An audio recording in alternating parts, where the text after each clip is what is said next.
People often talk about killing the ego, almost like the ego must be a negative thing. I always say everything always has two sides to it. Everything is a series of positive and negative energies. It depends what the intention is. It depends what also the outcome is of ego.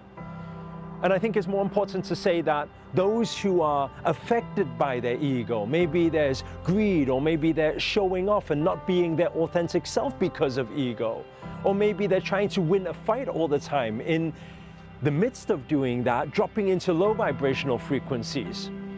But ego is not always bad, because as a human being, we have what we call human needs. A simple need like the need of significance is normal to a human being.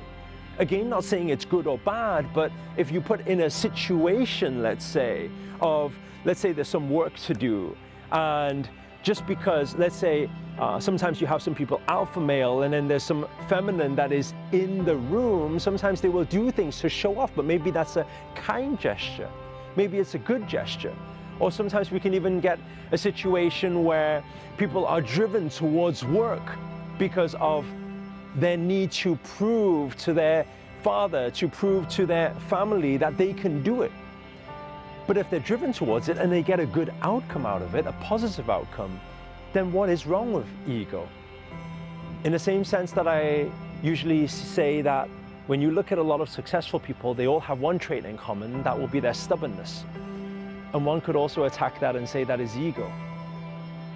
So why not be able to identify at the end of the day, number one, what is the intent? Is it positive, is it negative? Number two is to identify what is the outcome of this ego. Is it positive, is it negative? If everything is positive, then that's okay. But if it's not, then of course, we can start working on letting that go so that we can step into our most powerful self to get the results that we want in life.